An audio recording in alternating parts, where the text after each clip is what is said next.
So, Frozen 2, the sequel to probably the most iconic Disney animated film of this decade, and with the one song you just can't get enough of, and you spent so much time trying to get it out of your head, you'd wish you just let it go, but it just lingers on there.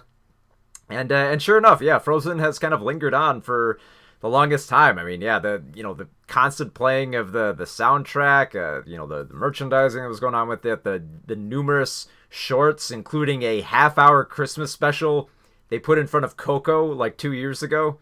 So yeah, we can't get away from Frozen. So a Frozen sequel was inevitable.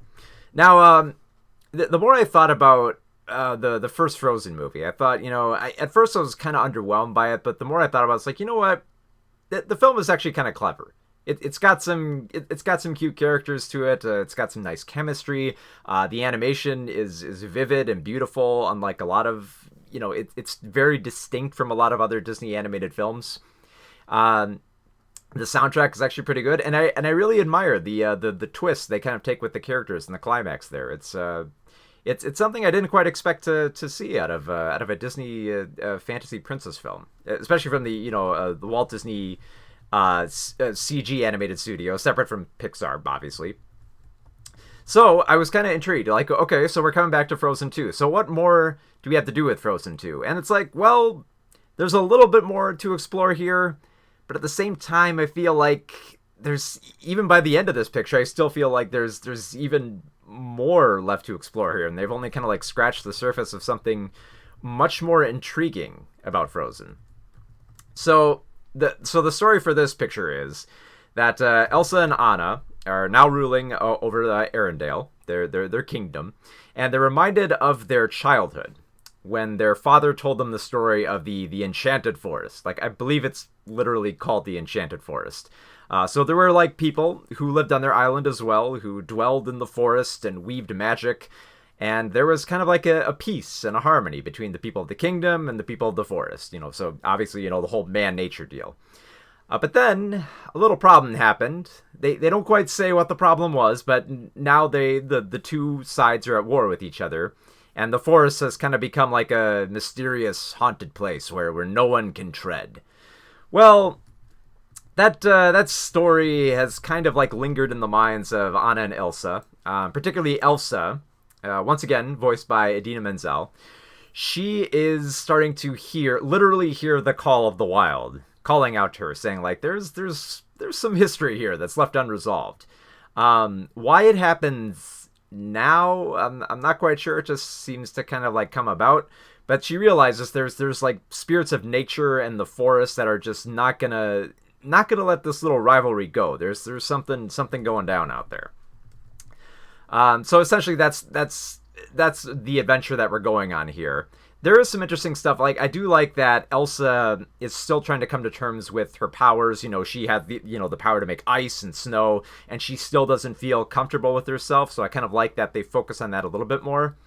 Anna, once again voiced by Kristen Bell, I feel she still has like that interesting angle of being more devoted to her sister. Like, I really liked how that's kind of how that closed out Frozen, which was focusing more on the sisterly bond rather than falling in love. But it kind of feels like, and this is a big problem with a lot of Frozen 2s, it does kind of feel like it's repeating a lot of the same beats here.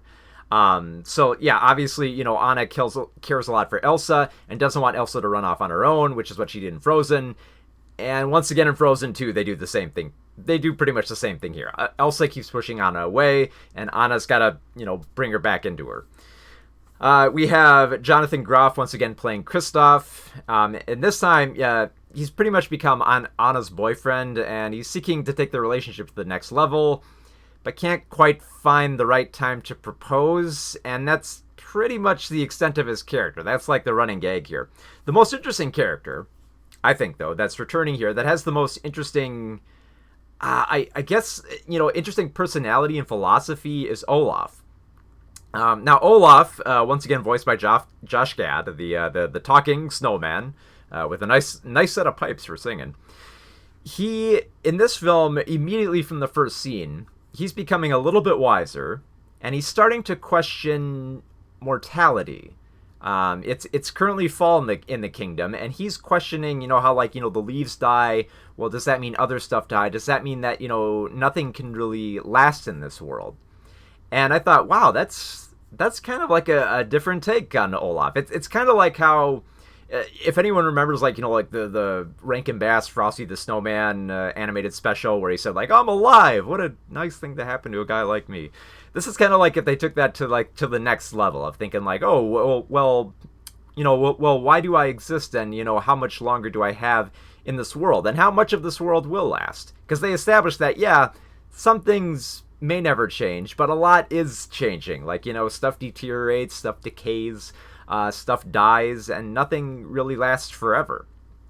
And I kind of like how that aspect of death plays into trying to comprehend the world. Like, I love the fact that Olaf is trying to come to terms with, with taking, his intelligence to the next level and trying to showcase some maturity and trying to understand stuff.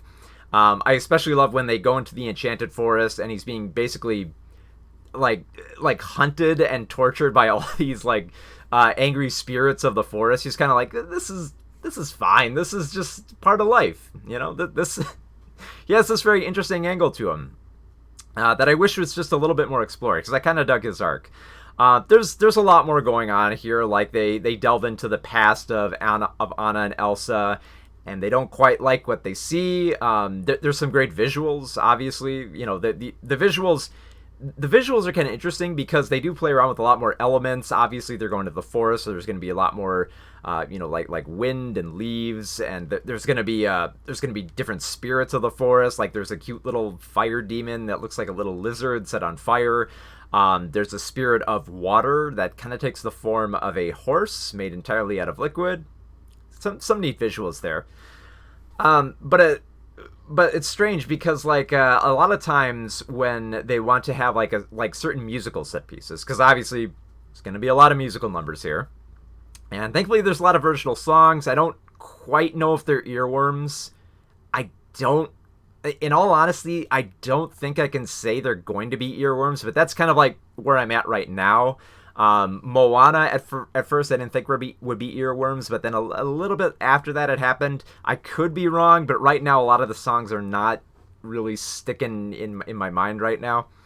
But a lot of times for some of the musical numbers, it seems like they'll just drop the background out entirely so that it looks more fitting for kind of like a concert stage. This happens a lot with Elsa's songs.